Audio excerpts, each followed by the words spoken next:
This is Robin Hood Gardens. It's distinctive.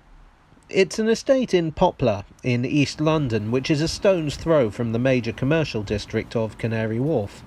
Poplar became something of a guinea pig for experimental architecture in post-war Britain for the simple reason that the area was badly pummeled by German bombing during the Blitz, and so there was the need and the opportunity to rebuild. The Lansbury estate, shown here, and Crisp Street Market were built for the 1951 Festival of Britain as a showcase for British architecture. The Balfron Tower was built in 1967, followed shortly afterwards by Carradale House and Glenkerry House. Then there's Robin Hood Gardens. Robin Hood Gardens were designed by Alison and Peter Smithson, a husband and wife team and champions of the new Brutalism style of architecture. They'd made their name with Hunston School, which is praised to this day. In 1956 they would co-create an installation with Nigel Henderson and Edoardo Paolozzi at This Is Tomorrow, the art exhibition that would lay the foundations of British pop art. In fact, Paolozzi would describe them as the architects. In 1964 they designed the Economist building, which is now Grade 1 listed. By the end of the 1960s, they enjoyed a strong reputation internationally. Despite relatively few completed projects, they had become hugely influential for their modernist concepts. And so the Greater London Council approached them with a proposal to build a massive housing estate. It was just what the Smithsons had dreamed of. You see, the Smithsons had a philosophy, and to be fair to them, it was not a bad philosophy. The argument they made was that the concept of the tower block, then the most common form of social housing, was flawed. Of course it was, it's notoriously flawed. The problem, as they saw it, was that the tower block concept was originated in an era before widespread car ownership and intensive urban development. It just wasn't suited for the reality of modern living. Or, as they put it in 1954, we live in moron-made cities. Less confrontationally, the American city planner Oscar Newman suggested that the very form of tower blocks encouraged antisocial behaviour, because they offer lots of dark corners and places of concealment. Robin Hood Gardens was designed to be different. It would be the first and only time the Smithsons would get to make their vision of ideal living a reality. It was council housing, to be built from prefabricated concrete panels in the style known as New Brutalism. The term New Brutalism was coined by the Smithsons. It used easily available, low-cost materials, although in this case costs would drastically increase due to design flaws that surfaced during construction. The estate would consist of 2 long buildings, not designed to follow a grid pattern, with a quiet green area in the middle, and concrete baffles to protect inhabitants from traffic noise. There would be 213 flats in total. One of the buildings would be 7 stories tall, the other 10. The design inside was per a concept known as Streets in the Sky, an attempt to recreate the community spirit of old ground-level terraces. The flats would be constructed along long, airy corridors to allow free movement. The front door of each flat stuck out, to allow each flat a little recess that they could call their own. It was meant to be friendly and livable. To locals, they were the posh flats. But the reality didn't live up to the dream, and Robin Hood Gardens fell into the exact same trap that the builders of tower blocks had fallen into. Vandalism, overcrowding, and poor maintenance were as prevalent in the Smithsons' pet project as they had been in the tower blocks it was intended to supersede. Poplar was an area with problems beyond the scope of architecture. The running down of the docks had resulted in massive unemployment, which in turn brought poverty, boredom, and crime. The estate had been designed as an oasis of calm amidst the bustle of Poplar, but its architecture instead made it insular. It literally looked inwards, an island surrounded by busy roads. What didn't help was that it became a sink estate, a place where the council would put their problem tenants, who in turn would make life unpleasant for the ordinary residents.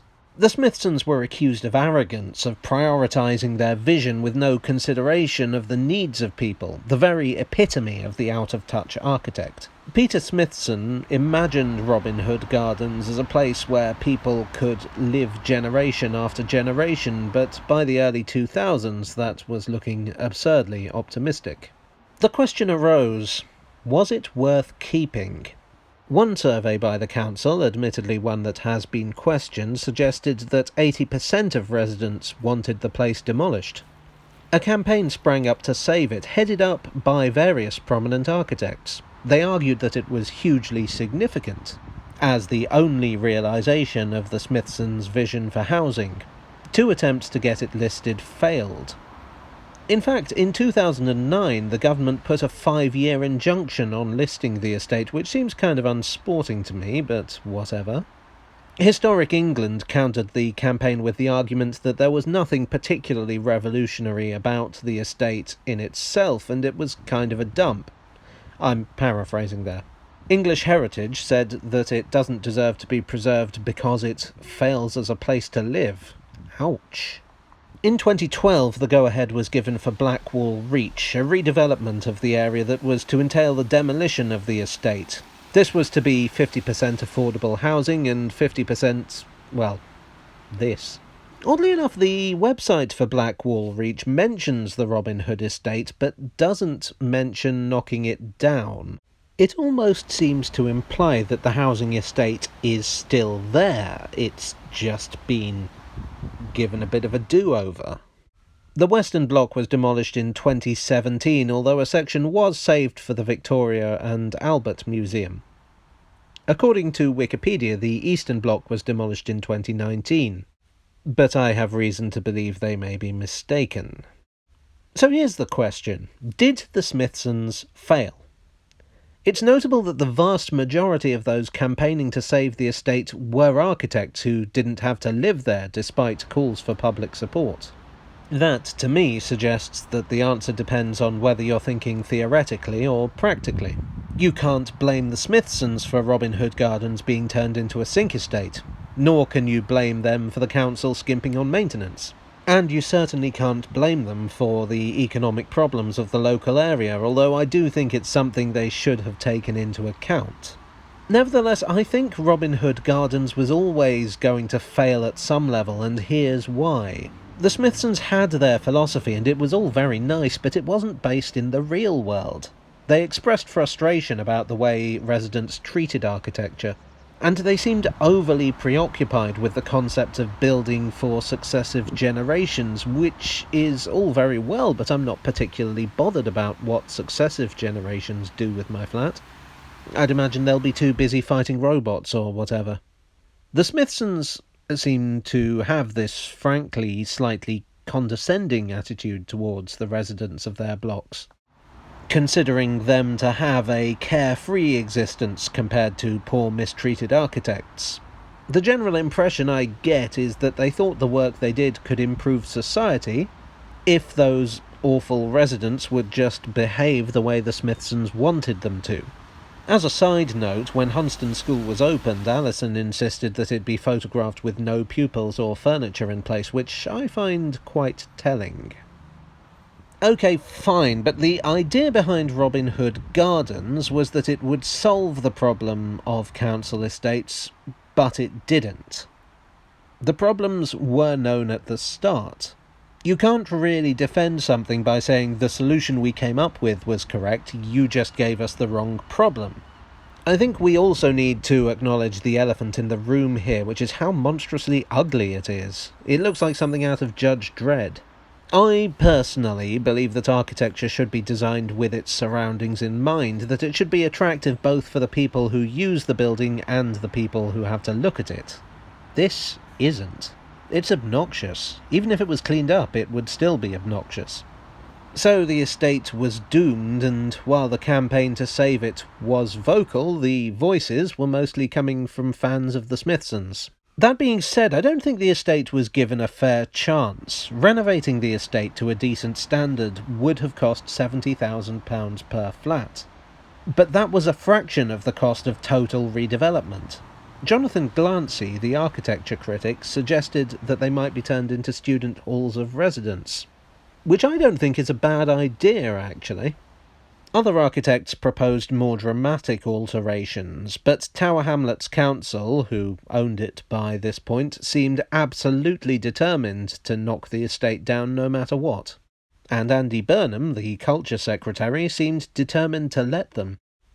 As for the Smithsons, this was not only their first major public work, but their last. Nobody was willing to give them a second shot at their vision of future living.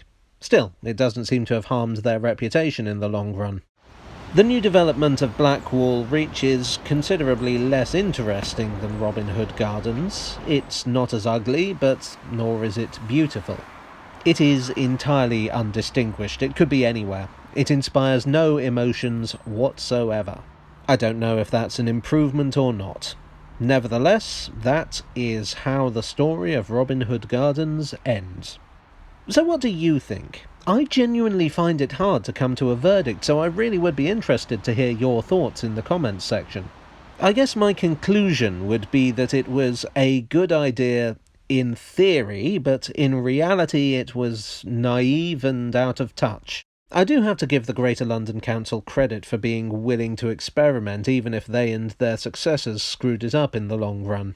And the Smithsons' design was a bold and interesting attempt to resolve the issue of housing estates, even if it didn't work. Still ugly, though. Hello, I hope you enjoyed this brutal video. If you did, then please hit the like button, share with your friends, and maybe subscribe for more on this and other aspects of London and its buildings. And I'll see you again very soon. Cheerio.